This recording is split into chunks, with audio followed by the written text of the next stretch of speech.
শুক্রবার দুপুরে আচমকা ভেঙে পড়ল শালী নদীর থাকা কজওয়ে। ঘটনাটি বড়জোড়া ব্লকের ভৈরবডাঙ্গা এলাকার। সেতু ভেঙে পড়ায় প্রায় 26টি গ্রামের বাসিন্দারা পরস্পর সম্পূর্ণ যোগাযোগ বিচ্ছিন্ন হয়ে পড়েছেন। গ্রামবাসীরা জানান 1999 থেকে 2000 অর্থবর্ষে বড়জোড়া ব্লকের বৃন্দাবনপুর গ্রাম পঞ্চায়েতের অধীনে এই শালী নদীর উপরে এই কজওয়েটি নির্মিত হয়েছিল।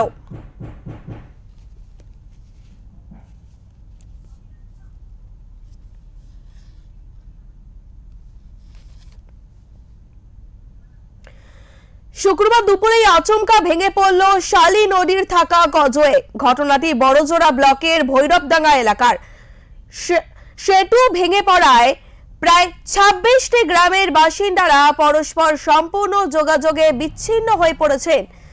যেটা এই খবরের দিকে গ্রামবাসীরা যেটা জানাচ্ছেন যে 1999 থেকে 2000 অর্থবর্ষে বড়জোড়া ব্লকের বৃন্দাবনপুর গ্রাম পঞ্চায়েতের অধীন শালী নদীর উপরেই এই কজওয়েটি নির্মিত হয়েছিল।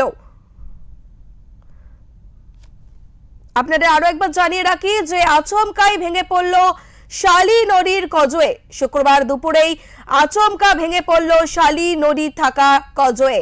ঘটনাটি ঘটেছে বড়জোড়া ব্লকের ভৈরবডাঙ্গা এলাকায়। সেতু ভেঙে পড়ায় 26টি গ্রামের বাসিন্দারা পরস্পর সম্পূর্ণ যোগাযোগ বিচ্ছিন্ন হয়ে পড়েছেন। গ্রামবাসীরা জানাচ্ছেন যে 1999 থেকে 2000 অর্থবর্ষে বড়জোড়া ব্লকের বৃন্দাবনপুর গ্রাম পঞ্চায়েতের অধীনে থাকা শালী নদীর ওপরে যে কজওয়েটি নির্মিত হয়েছিল, এই সেতু দিয়েই দুপারের মানুষের যোগাযোগের একমাত্র রাস্তা।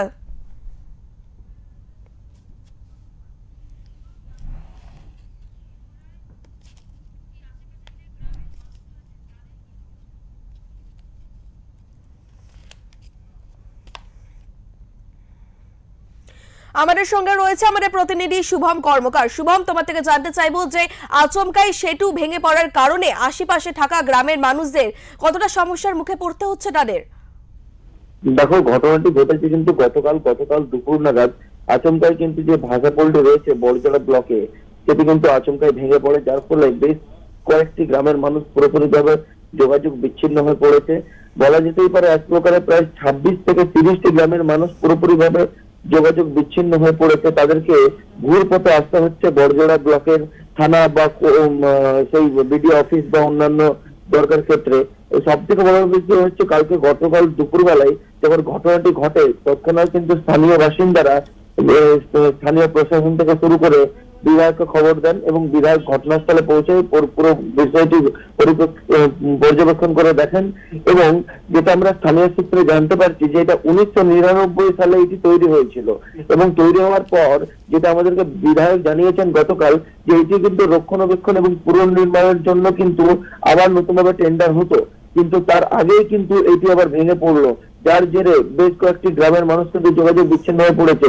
যেহেতু গত বেশ কয়েক সপ্তাহ ধরে বাঁকুড়ায় টানা বৃষ্টি হচ্ছিল, সেই টানা বৃষ্টির জেরেই কিন্তু তারা মনে করছেন যে জলমগ্ন হয়ে পড়ে একাধিক নদী এবং শালী নদী যেহেতু জলমগ্ন হয়ে পড়ে, সেই জন্যই সেই ভাষাপুলটি ভেঙে পড়ে, যার ফলে নিত্যযাত্রী থেকে শুরু করে স্কুল যাত্রীরা, তার পাশাপাশি যারা অফিস যাত্রী রয়েছে, কেউই কিন্তু সম্পূর্ণভাবে তাদের নিত্য স্থানে পৌঁছাতে পারছেন না। তাদেরকে কিন্তু ঘুর পথে আসতে হচ্ছে এবং তাদেরকে দুর্গাপুর ব্যারেজ হয়ে আর না হয়তো ঘুর পথে ওয়ারিয়া হয়ে তাদেরকে বড়জোড়া ব্লকে আসতে হচ্ছে।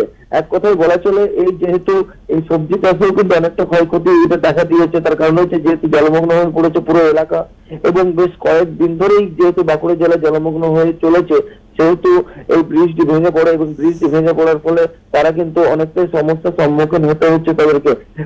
স্থানীয় ব্লক প্রশাসনের কাছে আমরা খবর নিয়েছি, তারা আমাদেরকে জানিয়েছেন যে যত দ্রুত সম্ভব সেই ব্রিজটি কিন্তু পুনর্নির্মাণ করে দেওয়া হবে এবং পুরোপুরিভাবে সেটিকে ভেঙে নতুন ভাবে সেটিকে নির্মাণ করা হবে। যেমন যার ফলে কিন্তু ভৈরবপুর, জগন্নাথপুর, বেলুর, মুক্তাপুর, হরেকৃষ্ণপুর, নিত্যানন্দপুর, বৃন্দাবনপুর সহ একাধিক গ্রাম কিন্তু এখন পুরোপুরিভাবে যোগাযোগ বিচ্ছিন্ন হয়ে পড়েছে।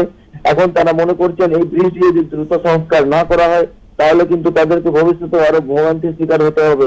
তাই তাদের করজোড়ে দাবি প্রশাসনের কাছে যে যত দ্রুত সম্ভব এই ব্রিজটিকে পুনর্নির্মাণ করে তাদের সমস্যা থেকে তারা যেমন মুক্তি পায়। কোয়েল, ধন্যবাদ শুভম তোমায়। সেতুর একপারেই রয়েছে কানাই, নামাই, রাউটোরা, গরিববাটি, ভৈরবপুর, জগন্নাথপুর, বেলুড়, মুক্তাপুর, হরেকৃষ্ণপুর এবং অন্য পারে রয়েছে ভৈরবডাঙ্গা, ঢলভাঙা, বরকুড়া, নিতানটপুর, বৃন্দাবনপুর প্রভৃতি গ্রাম।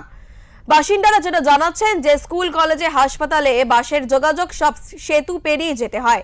সেতু ভেঙে পড়ায় সব বন্ধ হয়ে পড়েছে।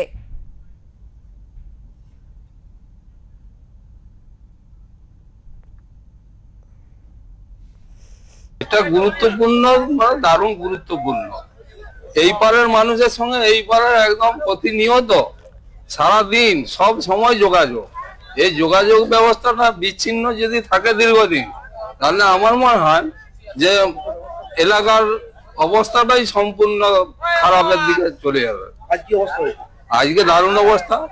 আমি যখনই শুনলাম, যখনই ভাবলাম হয়তো একটু আধটু গেছে, হয়তো বালি ফালির বস্তা দিয়ে আবার পারাপার শুরু হয়ে যাবে দু একদিনের মধ্যে, কিন্তু এসে দেখি না, কোনো উপায় নাই।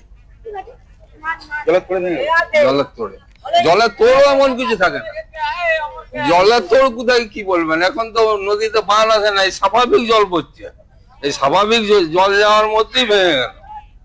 তার মানে সেতুর নিচে কিছু থাকে না, সবই হালকা ছিল, মানে ভাঙার তো কোনো কারণ নাই।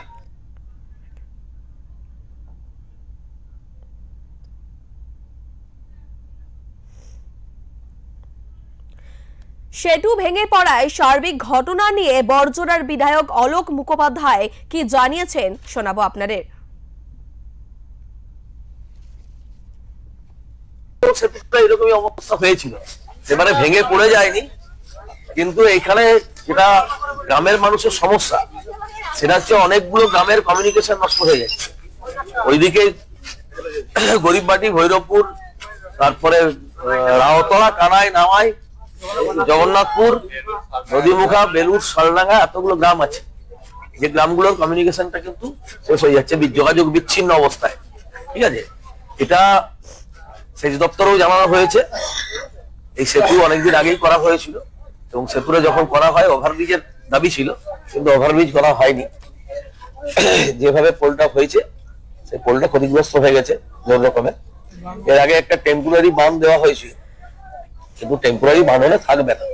যখন শালী নদীতে জলের তোড় বেড়ে যায়, অর্থাৎ যখন গাঙ্গুয়া জল ছাড়ে বা অতি বর্ষণ হয়, তখন এই জায়গাটা হামেশাই কিন্তু ডুবে যায়।